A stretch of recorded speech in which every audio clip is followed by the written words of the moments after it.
A powerful new assembly is born out of a contested and violent election in Venezuela. President Nicolas Maduro says it's a victory for his socialist government. But opponents, both at home and abroad, have denounced the vote as fraudulent. With further protests and sanctions threatened, are there more dark days ahead for the country known as the Land of Grace? This is Inside Story.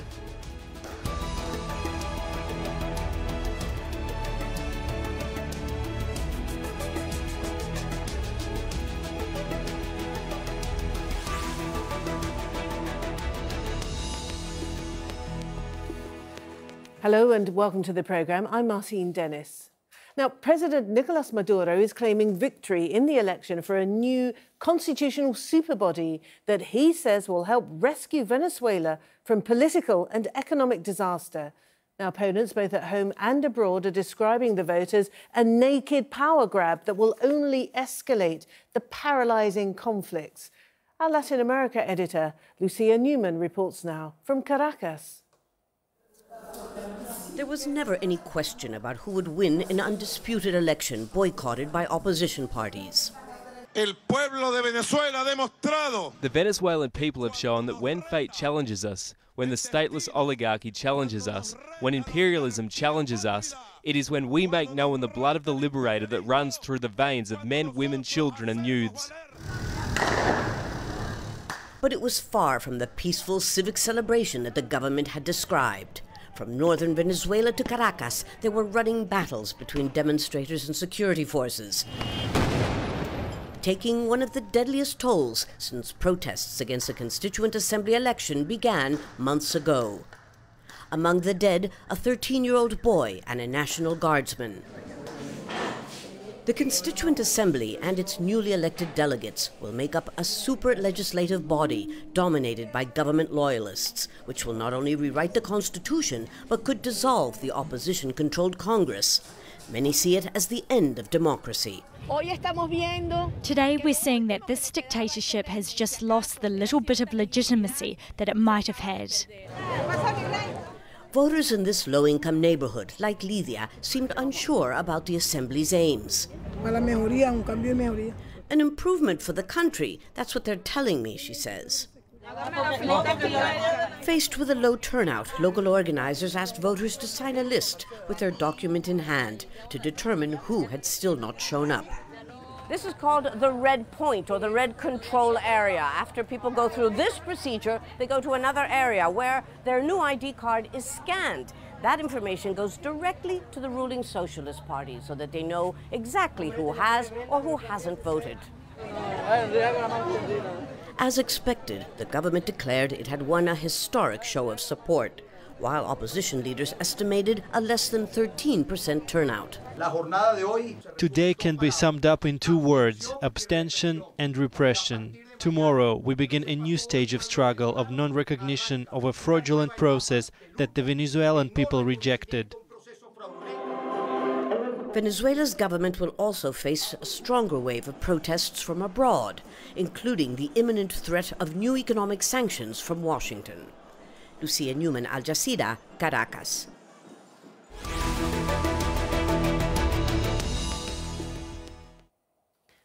All right, time to introduce our guests now. In Caracas, we have Teresa Albanes. She's a member of Venezuela's opposition coalition, which is known by the acronym MUD. In London, we have Francisco Dominguez, who's head of Latin American Studies at Middlesex University. And in Atlanta, Georgia, in the US, we have Jennifer McCoy, who is Professor of Political Science at Georgia State University and author of the book, The Unraveling of Representative Democracy in Venezuela. Welcome to you all. Can I start with you, Teresa, in Caracas? So the vote for the Constituent Assembly has gone ahead. Within about 72 hours, it will be up and running and functional. What exactly does the opposition now plan to do? The position of the opposition, which is much wider than the MUD, that the mood, is the rejection of this government, the rejection to this process, which is a fraudulent process against this constitution that is the law and the law of the country. The opposition, which is, as I mentioned, wider than the MUD, will resist, will continue the protest in the streets, will resist this decision that they took yesterday, with a very little percentage of the population that participated in this fraudulent process. But what sort of format, sorry to jump in, what sort of format will your resistance take? You probably cannot rely upon a continual presence on the streets of people. People tire of protests. What exactly can you do? Well, I think, as in many other countries in the world, the protests and the people in the streets has demonstrated that the government can no longer resist this situation, for one side. And the other side, I think that this is the time for the government to reflect on this very erroneous way that they took, and probably sit again in the negotiations table to have conversations with representatives of probably friendly countries in order to probably go to a transitional government of unity, in which, with the participation of both representatives from the government and representatives from the opposition, can establish a way to have general elections in the near future for presidents, for governors, and for mayors. Okay, Francisco in London, how likely is it we now have a strengthened President Maduro? The Constituent Assembly does indeed strengthen his hand. How likely is it, therefore, that that will get him back to the negotiating table and, as Teresa suggested, consult on the proposition of having some sort of transitional government arrangement before elections? Yeah, it's very regrettable that sections of the opposition are still thinking of ousting the government, especially after the 8 million votes that the government got yesterday. And it's gone strengthened in the following sense. In 2015, for the National Assembly elections, it got 5.6 million and now 8 million, so it's 2.4 million more. And clearly the intention of Maduro, who has made it very clear again and again and again and again, is to actually enter into negotiations, into a dialogue with the opposition, which most of them refuse. But I know, and this has been declared and revealed by Zapatero, the former Spanish president, that conversations between the sections of the opposition and the government have been going on for some time. And the idea after this, that you're actually going to be talking about a transitional government after this very strong electoral performance is really problematical, because the people in Venezuela want the violence to stop. And Jennifer, from where you're sitting, with the prospect of US sanctions looming over Venezuela, the Trump administration has said that they're likely to target the oil sector and anybody who's participating in this Constituent Assembly. Does that really help the process in Venezuela, do you think? Or do you think that the United States could be slightly more constructive, maybe? It could be a risky move in the sense that financial sanctions on the oil company PDVSA, which is what's being talked about mostly, could end up hurting the Venezuelan population, which is already hurting from lack of food and medicine. That's the risky part. However, I do believe that international pressure is important to induce the government in particular to come to negotiations with the opposition. There have already been widespread denouncements of this vote yesterday as illegitimate and undemocratic from Europe, from Latin America, and from North America. And as diplomatic isolation grows, that could induce both sides to come together to constructive negotiations, which is what is needed now. Teresa, do you get a sense in Caracas that now this hugely controversial vote is over, that you are in a better position for some substantive negotiations, consultations to take place to end the violence, to end the misery for the people of Venezuela? Listen, one of the promises of the government in calling the people to participate in this process was peace, food, medicines, a very just judiciary system. Okay, are they going to be able to do that? Are they going to be able to respond positively to these promises? No, certainly not. The government is not in conditions to guarantee those things that they say were the ones that were going to be obtained with the new constitution. So, listen, I think the most important thing in this moment is not the numbers that they obtained yesterday, which are absolutely critical. The most important thing is that the illegitimacy of the process that was against the Constitution, as Jennifer Coy said, it was a very fraudulent process. The position of the majority of the country, more than 80%, is to resist, to stay in the streets, to continue the process, the protest, in order to push the government to sit in the negotiation and to go to a transitional process that allowed in the very near future, as I mentioned before, elections where we can, in a clear and open process, but Teresa, Francisco has just referenced the former Spanish Prime Minister Zapatero, who has shed light on the fact that there are consultations taking place between various factions of the opposition and the government. Why aren't these perhaps informal contacts resulting in a more formal, in a more productive process?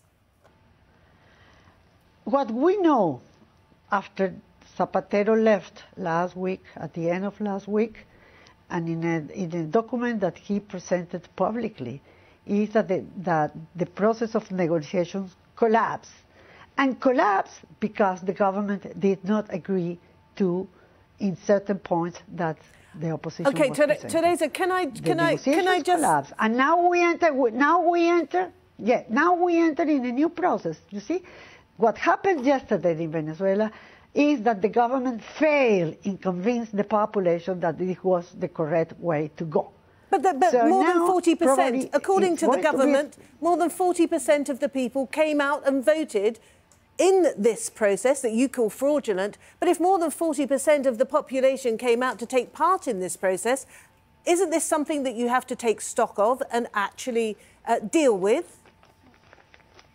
What we saw in the streets in Caracas and in all Venezuela was very, very small participation of the populations in the electoral places, very small percentage of the population, most of them public civil servants that were coerced to participate because otherwise they were going to be deprived of their jobs and their income. I think any people that was yesterday in Venezuela could realize that the places were isolated and the numbers that Tibisay Lucena presented last night were a fake, were fraudulent. All right, okay. Nobody believes in Venezuela that... Okay, I think all right. I hope this is clear. Because I Nobody, guess... even the agencies, the international agencies that have had their news people here can give testimony of the isolation of the centers and the mistakes that they were doing in the Poliedro place where people voted one and again and again. All right. Teresa, can I just interrupt that one person, you? one vote was not... Okay, let me interrupt you because I understand your point. Let me take that point to Francisco. Francisco, if indeed this is the case, that the whole process was fraudulent because the numbers do matter, to add to the legitimacy of the result, if it was a fraudulent vote, then what we have now is a Pyrrhic victory for President Maduro, and the turmoil in Venezuela is set to continue, if not get worse. The 8 million and something can be audited. The information is there, the documentation is there, the data is there. So if Al Jazeera or any other media wanted to get the information and double check, because the whole process is audited many times. What cannot be audited is the plebiscite of the opposition that took place on the 16th of June, which claimed to have 7 million votes. They decided to actually go for this, proclaim this figure, and then they burned publicly all the electoral material. Yes, because they said, but Francisco, that's because they said they were fearing negative repercussions from the government upon those who'd taken part in that. That's the reason why they destroyed those results. If one is going to take this figure as face value, then that means the opposition is a minority and the government has the majority. And what is makes everything worse from the point of view of sections of the opposition is the very fact that they are calling publicly on Donald Trump, a president who is pretty much criticized just about everywhere, to take sanctions on their own country and hurt the people of Venezuela. This is not helping anybody. And I insist, Maduro has called, I don't know how many times, on section of the opposition, the whole opposition if necessary. Even before the vote was to take place, he said, let's organize a table of discussions and dialogue with you before we go into it. They didn't. Then, as soon as the results were announced, he called them again. And the one thing is clear that we know, and there is plenty of irrefutable evidence, was that actually sections of the opposition attacked and more or less destroyed 200 centers of polling, which is very bad. Thankfully, the government has organized 20,000 polling stations. And if anybody can deny this, they need to produce evidence. All right. And Jennifer, coming to you now, we've already made reference to the new Trump administration. They have been suggesting that they're going to tighten the screws on Venezuela. But isn't the US, therefore, in danger of appearing like the United States of old when it meddled rather unproductively in the affairs of what it considers to be its backyard in Central and Latin America in the days gone by? I'm thinking the 1980s and Nicaragua. Well, yes, that's certainly possible. That's why it's important to have multilateral approaches to this problem. If other countries have already taken up individual targeted sanctions against the individuals that had been named by the United States. Several Latin American countries have said they would join that, as well as European.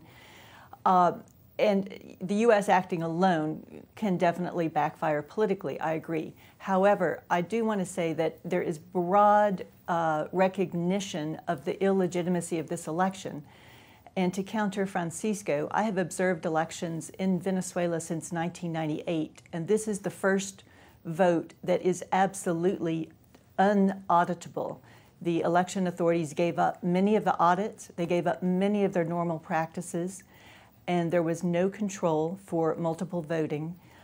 Instead, they were recording people's ID cards to know who voted, and there was intimidation and coercion before the vote, documented by several foreign journalists of government employees that Teresa had mentioned.